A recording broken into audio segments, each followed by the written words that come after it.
Pernahkah kamu mendengar istilah tanam paksa? Sebagian besar dari kita mengenalnya sebagai materi pelajaran sejarah di bangku sekolah dasar. Dicatat, dihafal, lalu dilupakan begitu ujian selesai. Namun, bagaimana jika yang diajarkan selama ini hanyalah sebagian kecil dari kebenaran yang sesungguhnya? Sebab kenyataannya jauh lebih kelam dari yang pernah kamu bayangkan. Ini bukan sekadar cerita tentang petani yang dipaksa menanam kopi. Ini adalah kisah tentang bagaimana sebuah bangsa, dengan tanah yang kaya, rempah yang melimpah, dan jutaan tangan yang bekerja keras, secara sistematis dijadikan mesin penghasil kemakmuran bagi bangsa lain. Dan yang paling mengusik, pola yang sama masih dapat kamu temukan jejaknya hingga hari ini.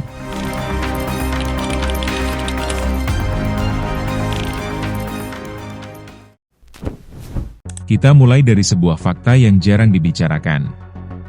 Sebelum tahun 1945, wilayah yang kini kita sebut Indonesia, saat itu bernama Hindia Belanda, adalah salah satu kawasan paling produktif di seluruh penjuru dunia. Rempah-rempah dari Maluku, gula dari Jawa, karet dari Sumatera, tembakau dari Delhi, semua itu bukan komoditas biasa. Di pasar-pasar Eropa, seluruhnya bernilai setara emas.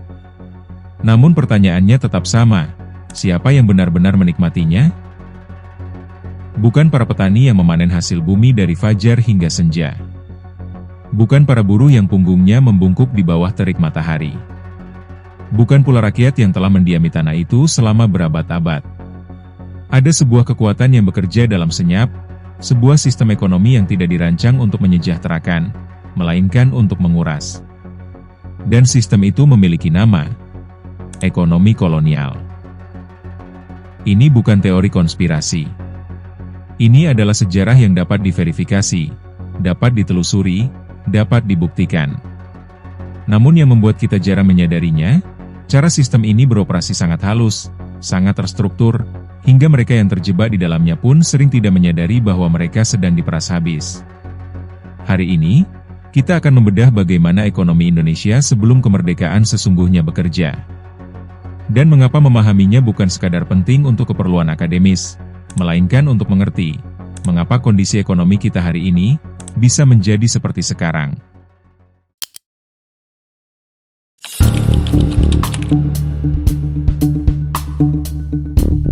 Bayangkan kamu memiliki sebidang kebun yang luas. Setiap hari kamu rawat, kamu tanami, kamu jaga. Lalu suatu hari, seseorang datang dan berkata dengan tenang, kamu boleh tetap bekerja di sini. Tetapi 60% hasilnya menjadi milik kami. Dan setiap minggu, kamu wajib menggarap ladang kami, tanpa bayaran sepeser pun. Itulah gambaran paling sederhana dari kultur stelsel, atau yang kita kenal sebagai sistem tanam paksa, yang diberlakukan pemerintah kolonial Belanda sejak tahun 1830. Mekanismenya tersusun rapi, namun bersifat menindas. Setiap petani di Jawa diwajibkan menyerahkan 1/5 lahan mereka, atau 1/5 dari waktu kerja mereka dalam setahun, untuk ditanami komoditas ekspor yang telah ditentukan oleh Belanda. Kopi, gula, teh, dan rempah-rempah lainnya. Bukan untuk memenuhi kebutuhan sendiri, melainkan langsung dikirimkan ke Eropa dan dijual di pasar internasional. Hasilnya, Belanda meraup keuntungan yang tidak ternilai.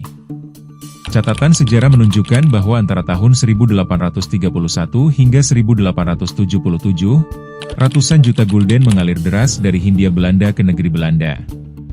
Dana itulah yang membangun infrastruktur Amsterdam, melunasi utang nasional Belanda, bahkan membiayai industrialisasi mereka. Sementara di Jawa, terjadi kelaparan. Bukan karena tidak ada bahan pangan, melainkan karena lahan yang semestinya ditanami padi, dipaksa ditanami kopi. Lahan yang semestinya menghidupi keluarga, dipaksa melayani keuntungan orang-orang yang bahkan tidak pernah menginjakan kaki di tanah itu. Dan ini belumlah akhir dari cerita. Karena ketika tanam paksa secara resmi dihapuskan di penghujung abad ke-19, penggantinya justru hadir dengan wajah yang lebih canggih dan lebih sulit dikenali.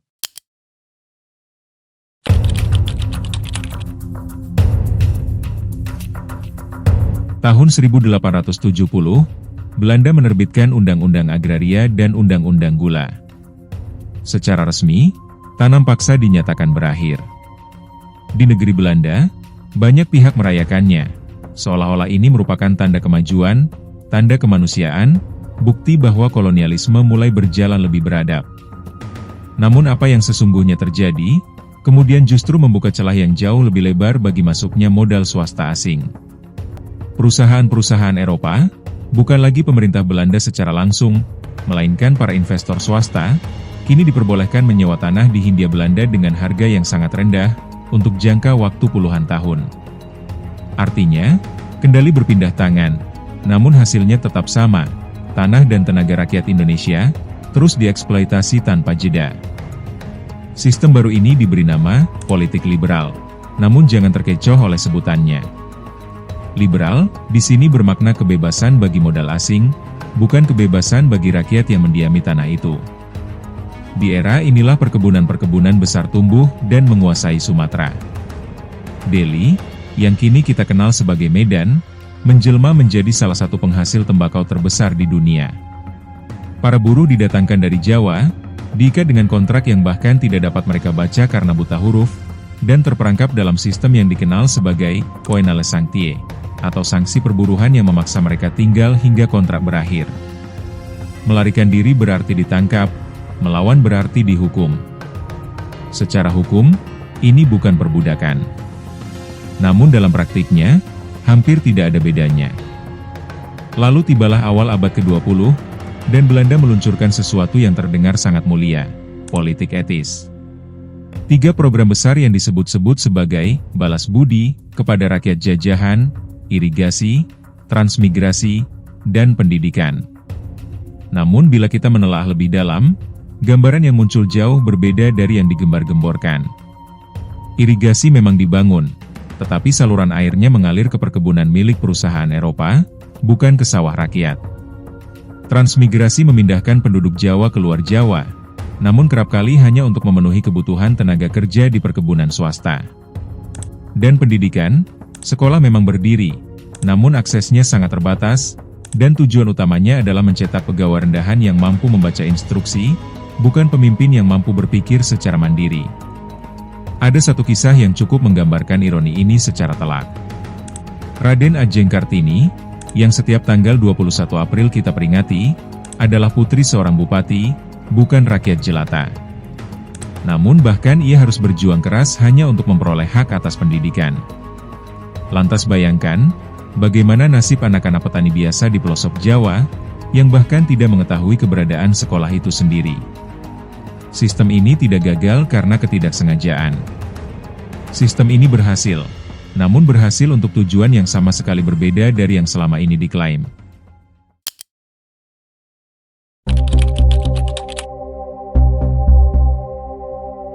Kini, marilah kita hubungkan seluruh titik yang telah kita telusuri. Tanam paksa, politik liberal, politik etis. 3 nama yang berbeda, 3 era yang berbeda. Namun ada satu benang merah yang senantiasa hadir, sebuah struktur kekuasaan yang secara konsisten memisahkan antara mereka yang menghasilkan dan mereka yang menikmati. Petani menghasilkan, namun yang menikmati berada di belahan dunia lain. Buruh bekerja, namun keuntungan mengalir ke rekening perusahaan Eropa. Tanah digarap, namun hak kepemilikan ada di tangan asing. Dan ini bukan kebetulan, ini adalah sebuah rancangan yang disengaja. Para ekonom dan sejarawan menyebutnya ekonomi enclave, sebuah sistem di mana sektor paling produktif dan paling menguntungkan di suatu wilayah, justru tidak terhubung dengan perekonomian lokal. Hasilnya tidak beredar di dalam negeri, tidak membangun pasar domestik, tidak melahirkan kelas menengah yang kokoh. Seluruhnya mengalir keluar, tanpa sisa yang berarti. Inilah mengapa di tahun 1945, setelah berabad-abad berada di bawah kekuasaan asing, Indonesia memproklamasikan kemerdekaannya dalam kondisi yang secara ekonomi sangat rapuh. Angka buta huruf melampaui 90%. Infrastruktur yang ada dibangun bukan untuk melayani rakyat, melainkan untuk memperlancar arus ekspor. Industri domestik yang berarti hampir tidak ada.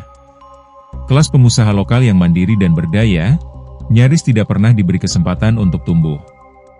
Bukan karena rakyat Indonesia tidak memiliki kecakapan, juga bukan karena tanahnya tidak subur.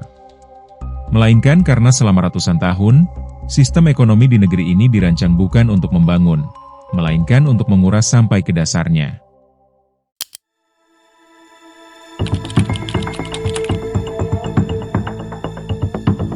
Lalu, apa yang sesungguhnya dapat kita ambil dari seluruh uraian ini? Pertama, sejarah ekonomi bukan sekadar deretan tahun dan nama undang-undang yang perlu dihafal. Sejarah ekonomi adalah narasi tentang siapa yang memegang kuasa, siapa yang menetapkan aturan, dan siapa yang akhirnya menanggung seluruh bebannya. Bila kamu pernah bertanya-tanya mengapa kesenjangan di Indonesia masih terasa begitu dalam hari ini, mengapa di atas tanah yang sama bisa hidup mereka yang berkelebihan dan mereka yang kekurangan, jawabannya tidak dapat dipisahkan dari warisan struktural yang baru saja kita bahas. Fondasi yang ditanamkan selama masa kolonial tidak lenyap begitu saja pada tahun 1945.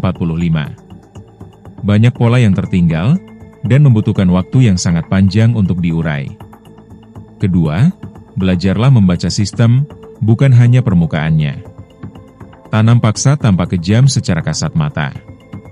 Namun politik liberal dan politik etis, yang secara retorika terdengar jauh lebih manusiawi, justru dapat lebih berbahaya, karena menyembunyikan eksploitasi di balik diksi yang lebih halus dan lebih terhormat.